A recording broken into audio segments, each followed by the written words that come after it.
Bismillahirrahmanirrahim. Assalamualaikum warahmatullahi wabarakatuh. Nama saya Ahmad Aziz bin Mazlan, A18339, ingin membentangkan laporan akhir kajian hadis kontemporari. Ilmu hadis memainkan peranan penting dalam syariat Islam dalam memandu umatnya. Hadis adalah yang disampaikan oleh Rasulullah daripada wahyu Allah sebagai utusan membawa dakwah mentauhidkan Allah Subhanahu Wa Taala dan menyebarkan agama Islam. Namun begitu, dalam usaha meneruskan dakwah Nabi Muhammad, ulama memberikan garis panduan sebagai manhaj ataupun disiplin ilmu bagi memelihara ilmu hadis daripada penyelewengan dan fitnah daripada musuh-musuh Islam. Demikian, penulisan ini akan membawakan 4 perbincangan asas bagi ilmu hadis, iaitu kedudukan hadis dalam syariat Islam, kaedah hadis dalam pemahaman dan istinbat hadis, dan kemudian perkara-perkara asas dalam ilmu mustalah hadis seperti hadis mutawatir, hadis ahad, dalil qat'i dan zanni dan sebagainya, insyaAllah. Baik, sebelum kita pergi kepada bahagian lanjut, iaitu di bahagian perbincangan, kita pergi definisi hadis secara ringkas. Dari segi bahasa, menurut Ibnu Mazdur, hadis adalah asal daripada perkataan hadatha. Dari sudut bahasa membawa beberapa makna, iaitu baru, cakap dan berita. Baik, kita lihat kepada istilah. Menurut pendapat Ibnu Hajar Asqalani, ialah apa-apa yang disandarkan kepada Rasulullah SAW. Adapun Jalaluddin Al-Qasimi menyatakan hadis ialah apa-apa yang disandarkan kepada Rasulullah, sama ada perkataan, perbuatan. Dia setuju, iaitu takrir, sama ada sifat ataupun kejadian ataupun sifat akhlak. Baik, kita pergi kepada perbincangan pertama, iaitu kehujahan dan kedudukan hadis dalam syariat Islam. Yang pertama, kita dapat lihat hujah yang dibawakan oleh ulama, iaitu dalam Quran itu sendiri telah disematkan kedudukan ataupun peranan Rasulullah SAW, yang mana kita lihat Allah memerintahkan kewajipan ke atas kita untuk mentaati Allah, mentaati Rasul Nabi Muhammad SAW. Bismillahirrahmanirrahim. Ya ayyuhalladzina amanu ati'allaha wa rasulah. Berimanlah, bertaatlah kepada Allah dan Rasulnya, dalam surah Al-Anfal ayat 20. Dan kemudian itu perkara pertama. Kemudian kehujahan hadis ini dapat dilihat pada fungsinya, yang kita lihat Dr. Mustafa Asibai ini kitabnya menyatakan terdapat fungsi utama, iaitu hadis sebagai penyokong dan penguat kepada Al-Quran. Kemudian menghurai dan menjelaskan dengan Al-Quran. Ketiga, membawa hukum yang tidak disebutkan dalam nas Al-Quran. Mana kita lihat pada fungsi yang memainkan peranan penting dalam syariat Islam ini, manakan kita mahu menolaknya kerana ia mempunyai tugas yang penting dalam syariat Islam, dalam kita dalam mandu umat memahami sesuatu, memahami perkara-perkara dan perbahasan dalam agama. Seterusnya, ia juga telah pun ditugaskan oleh Rasulullah sendiri, yang kita lihat dalam hadis taraktu fikum amrain dan tadallu in tamassaktum bihima al-Quran wa sunnah. Itu hadis tersebut menunjukkan kewajipan kita untuk mengikuti sunnah, dan ia adalah hujah dalam sumber syariat Islam dan diletakkan dalam sumber yang kedua selepas Al-Quran. Dan juga kita dapat lihat pada hadis kullu ummati yadkhuluna jannata illa man aba. Maknanya semua umat ni akan memasuki syurga melainkan mereka yang enggan, iaitu mereka yang mendarhakai Rasulullah SAW. Dan juga kita dapat lihat kehujahan hadis ini seperti mana yang diamalkan oleh para sahabat, mana mereka berusaha dalam mempertahankan hadis, kesucian hadis, dan menyebarkan ilmu hadis yang sahih. Dan juga ia disambung, kelestarian ilmu ini disambung oleh para tabi'in, para fuqaha dan ulama. Innal ulama warithatul anbiya. Sungguhnya ulama itu mewarisi para nabi. Seterusnya ialah kaedah ataupun prinsip asas bagi memahami hadis, kerana dalam memelihara sanad, ia tidaklah menjamin natijah yang sempurna dalam ilmu hadis ini, yang mana ia juga perlu kepada kaedah ataupun manhaj dalam memahami hadis. Terdapat kaedah yang digariskan oleh ulama, dan saya bawakan adalah daripada Syed Abdul Majid Bukhari. Pertama ialah meneliti martabat hadis dan kesahihannya, yang sama ada hadis itu diterima ataupun ditolak berdasarkan syarat-syarat tertentu. Antara syaratnya yang disebutkan Dr. Luqman dalam kitabnya Imdad Al-Mughith, bitashil ulum hadis, iaitu mestilah perawi yang adil dan dhabit, sanad yang bersambung, tidak ada percanggahan, tiada kecacatan yang merosakkan. Prinsip seterusnya ialah memahami hadis seiring dengan panduan dalil Al-Quran. Seperti yang saya sebutkan tadi, hadis dan Al-Quran ini adalah saling berkaitan.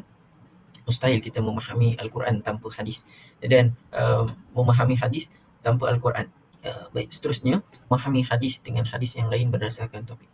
Hadis ini seperti mana yang kita faham, ada kita teliti, hadis itu disusun berdasarkan topik. Di dalam kitab-kitab hadis ini disusun berdasarkan bab-bab satu perbahasan, supaya kita dapat memahami satu konteks yang sama, dan jika difahami dalam satu bab, dan ia akan menghasilkan makna yang sempurna.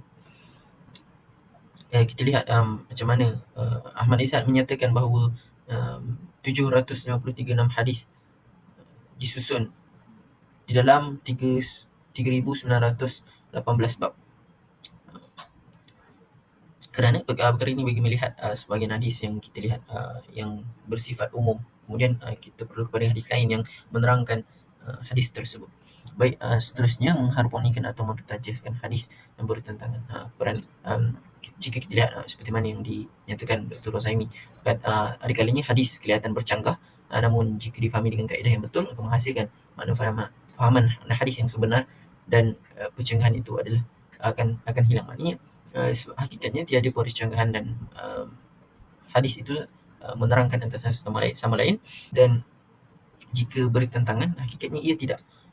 Sebagai contoh, pada perbahasan ziarah kubur terdapat larangan, dan kemudian jika kita baca pada hadis lain, Rasulullah juga mengizinkan. Namun jika kita lihat hadis tersebut tidaklah bercanggah, kerana ia membawa maksud yang berbeza, iaitu larangan hanya bagi mereka yang berlebih-lebihan.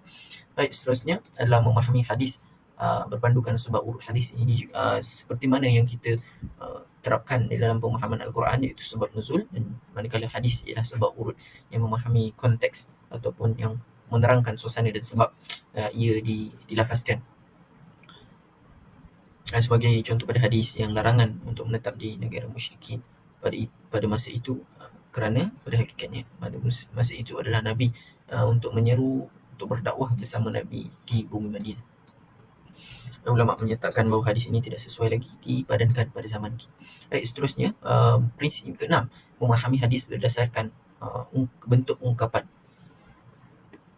Kerana sesuatu keadaan, hadis ini menerangkan bertujuan untuk kemaslahatan ataupun menolakkan kerosakan.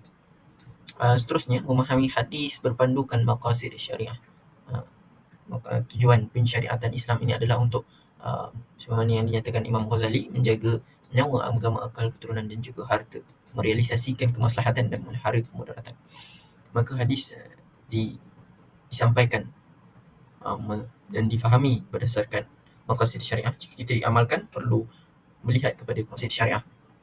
Dan sebagai contoh, pada hadis zakat yang pada zaman dahulu ia dibayar zakatnya daripada makanan ruji. Adapun perkara tersebut adalah berbeza dengan sekarang, di mana wang adalah lebih mudah untuk digunakan bagi orang-orang yang layak menerima zakat. Dan prinsipnya seterusnya, memahami hadis daripada perspektif bahasa dan adat. Kerana sebagai yang kita tahu, hadis diriwayatkan dalam bahasa Arab, dan Nabi Muhammad SAW dinyatakan adalah orang yang paling mahir dan alim akan lafaz-lafaz Arab yang asli dan sebagainya. Perkara ini adalah bagi memahami, kerana lafaz dalam bahasa Arab ini terdapat satu lafaz merangkumi berbagai makna, jadi kita perlu merujuk kepada daripada perspektif bahasa Arab dan juga adatnya, supaya kita tidak tergelincir daripada kesefahaman hadis. Seterusnya, prinsip yang terakhir, iaitu memahami perbezaan hakikat dan majaz. Ini juga berkaitan dengan bahasa Arab, iaitu lafaz yang kita faham. Sebahagian hadis itu disampaikan dalam bentuk majaz, maksudnya lafaz yang digunakan bukan mengikut maksud zahir, dan ia digunakan bertujuan untuk lebih menarik, dan ia lebih berkesan daripada lafaz hakikat. Sebagai contoh, lafaz majaz yang disandarkan kepada asad, iaitu singa yang menggambarkan keberanian. Maka jika kita memahami hadis ini, dapat mengelakkan dari salah faham teks hadis, membawa kepada fahaman yang seleweng ataupun mereka yang berniat untuk merosakkan hadis. ini hadis syarif Nabi Muhammad SAW. Baik, seperti yang dikhabarkan pada slide sebelum ni, iaitu memahami hadis dengan menilai martabat hadis dan kesahihan ini, kita perlu menelusuri satu ilmu, iaitu ilmu riwayah dan ilmu dirayah. Menurut Abu Zahra, ilmu riwayah adalah ilmu yang membahas tentang hakikat periwayatan, syarat-syarat hukum keadaan perawi. Manakala ilmu dirayah menurut Fauzi Amin adalah pengetahuan tentang peraturan yang dengannya diketahui konteks dan keadaan sanad dan matan. Yang mudah kita fahami, ilmu riwayah itu adalah jalur sanadnya, dan manakala ilmu dirayah itulah pengetahuan berkaitan makna, iaitu berkaitan makna daripada matan. Maka ia menghasilkan suatu perbahasan daripada ilmu riwayah itu, antaranya hadis. Kita lihat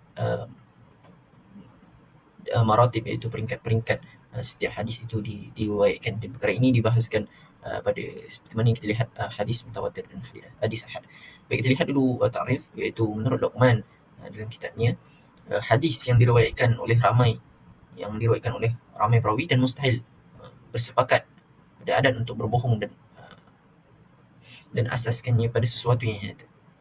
Manakala menurut Arifin Omar, hadis mutawatir adalah hadis diriwayatkan pada setiap peringkat sahabat, dan diriwayatkan oleh perawi yang ramai, dan pada adatnya mustahil mereka berdusta disebabkan ramai bilangan berbeza-beza, tempat tinggal kerana jauh tempatnya, dan juga hadis diriwayatkan secara umum dan di hadapan orang ramai.